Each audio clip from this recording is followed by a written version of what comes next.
This week on the Rental Report Review, The Godfather Part 3, Private Lessons, Libido, The Big Combo, Miracle Mile.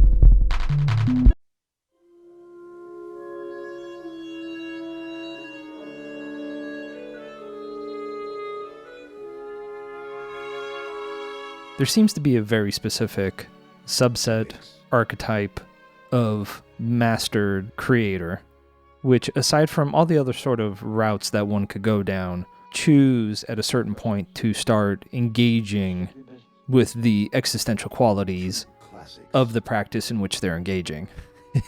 At a certain point, trying to figure out what it is that you're doing, you have to fold yourself into that act and realize that you're participating across space and time, etc., that the work becomes meta-aware. Don't ever take sides with anyone against the family again. And the artist engages in their practice in a meta-aware praxis. I know it was you, Fredo. A couple examples come to mind are Cervantes with Don Quixote, where he's questioning what narrative is, who engages in narrative, and what that does, all while having a completely self-reflexive text, in both in the textual and subtextual sense.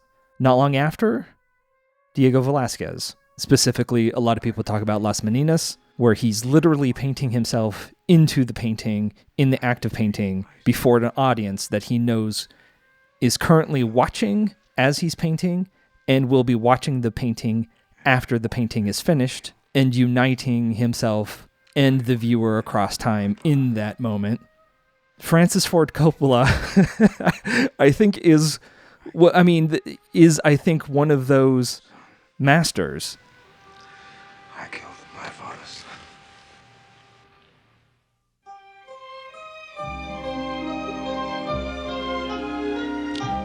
I don't know why it took me so long to watch Godfather Part 3. I think because I was dreading going through that middle period that everybody said sucked. And I really don't know what they're talking about. Godfather 3 is a fucking masterpiece. I mean, it's about a man, Michael Corleone, Coppola, wrestling, carrying the weight and responsibility of his past, his promises, his aspirations, while his daughter is coming of age and expressing interest in the seedier side. It's clearly about them. It's Sophia wants to join the circus. She wants to join the mob. She wants to be a filmmaker. And Michael, Francis, worry about the shadow, what that machine will do to his daughter, the daughter of Francis Ford Coppola. It's a beautiful fucking film. I don't know what the hell everybody is talking about. This is not a good movie.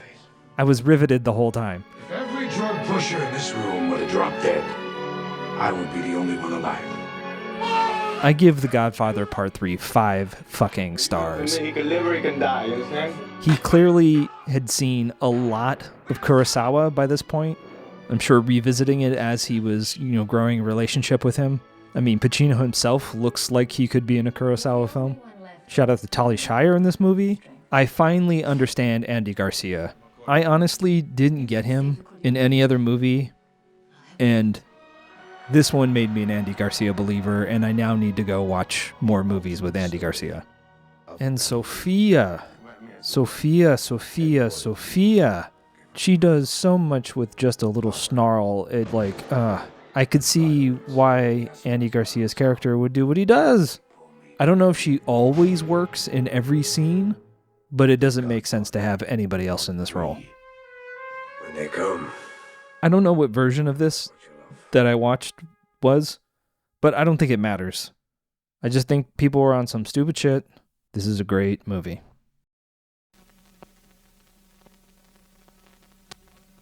Meet Nicole, your typical average housekeeper, more or less.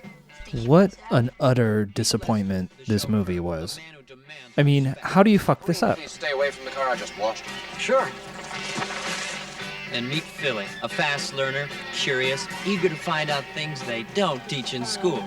Sylvia Christel is so misused in this film that, well, has no idea. I feel like somebody was doing some swindling on this movie. I feel that this entire movie was basically just a ploy to get a soundtrack together and sell a soundtrack.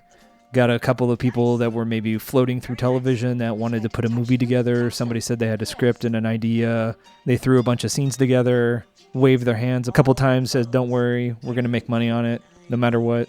It feels like that kind of movie. What do you mean, so then what? So then I came here to tell you. Are you kidding me? There is at least one, maybe to 5 different amazing movies that could be in this movie. I mean, there is something to be said about the great narrative tale of a young boy becoming a man through sexual education. There's all sorts of great examples of this film, both high and low. I hate those coordinates, but gets us on the same page. You what? You asked her to marry you? What, are you sick? Don't say a word, my virgin child. The main problem of this film is that it didn't pick a lane, and it didn't know what to do with any of the character archetypes it had. This film really didn't know how to set up any characters or stakes or pay them off. I give Private Lessons 2 stars. At least one of those, if not 1.5 of those, is for Sylvia Christel herself. I'm using this in an additive sense. She's completely warm and winning and doing everything she possibly can with this total incoherent scatterbrain story. It's not even really a story. Meets girl, but he has a lot more to learn before graduation day. I mean, and worst of all, it does not know how to be sexy. It didn't even feel horny. I just don't get it. The soundtrack was pretty damn good, though. I'll give him that. What happened to him should happen to you. Eric Brown, the luckiest kid on the block. Your own fantasies come to life in Private Lessons. With music performed by Rod Stewart, Eric Clapton, and others.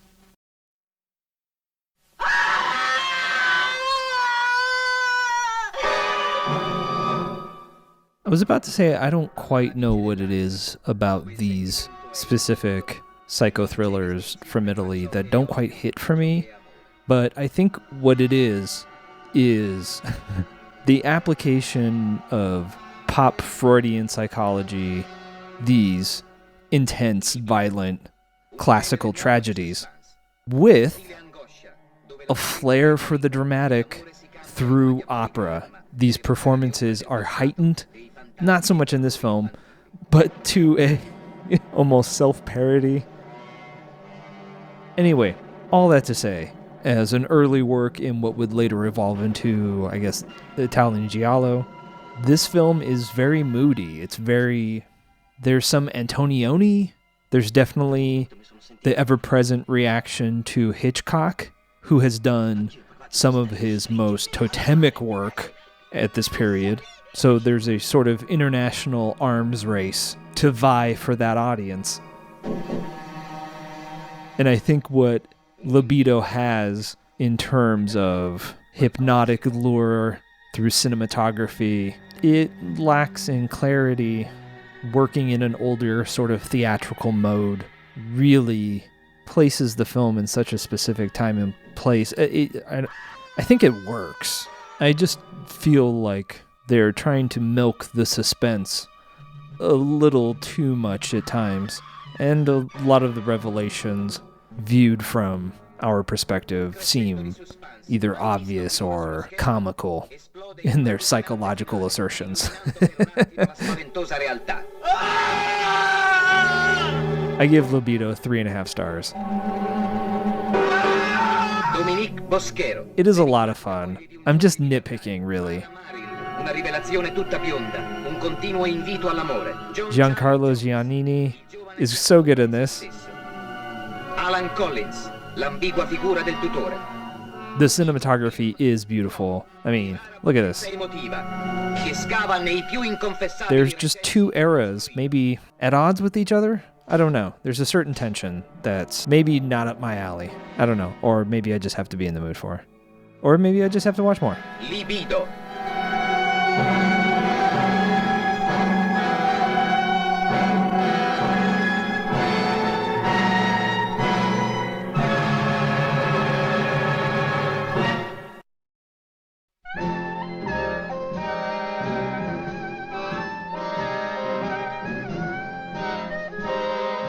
Okay, yes, I know The Big Combo is on all those lists. It's in all those noir documentaries. Anybody who's a cinehead, especially a West Coast crime person, everybody knows The Big Combo. I had not seen it. I don't know why.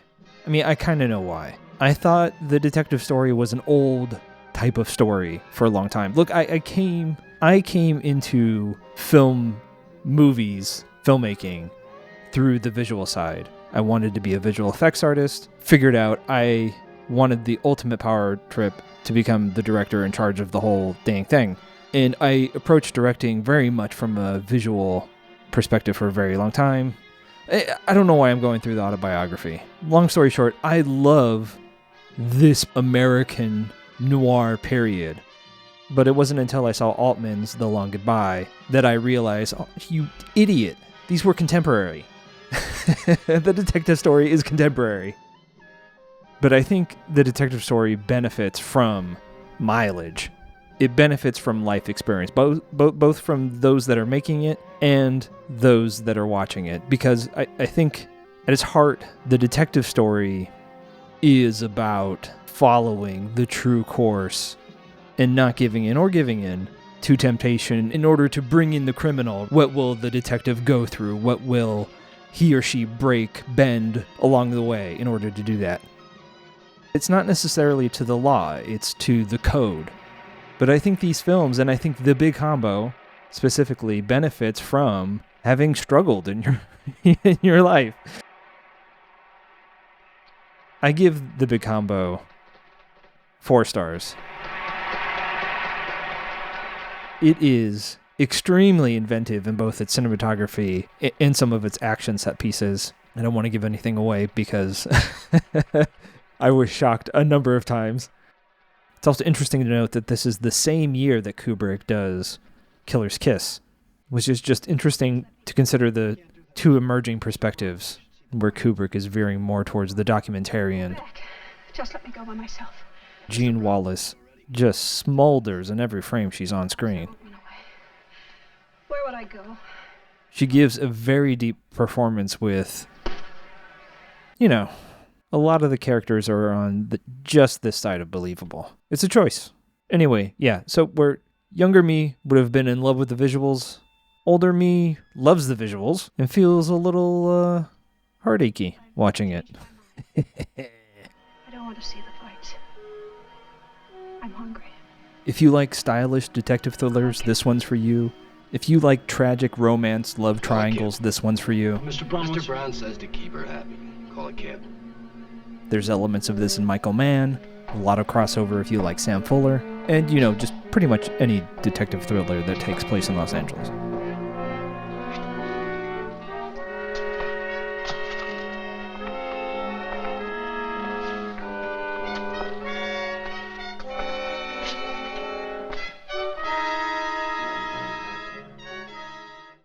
Love can sure spin your head around. God, where do you begin? Well, hello. Miracle Mile really is an absolute piece of shit. I mean, it is and it isn't. It's a very well-made piece of shit. It's a very uneven attempt at a what if, oh my god, what if we actually launched nukes and the world was about to end subgenre of disaster film.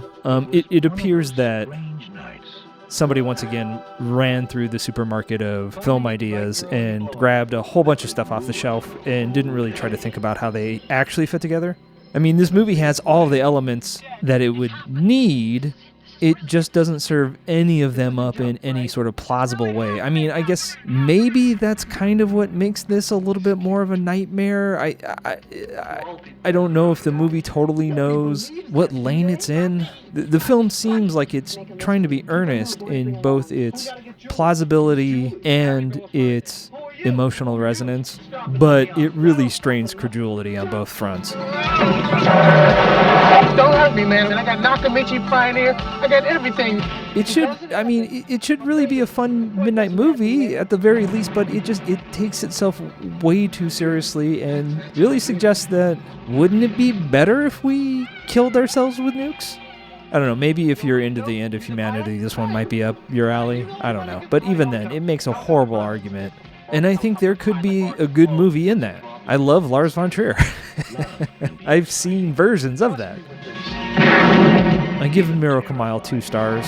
Julie! I love you! Maybe it's also, I don't know, maybe it's also studio meddling. I don't know. I don't know what happened here.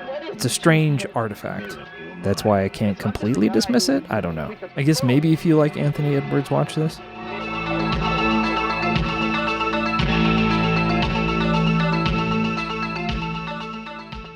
Thank you so much for watching. You can follow me on Instagram and X to see what movies I'm renting next, and pretty much everything is on my letterbox. I am going to go watch some more movies.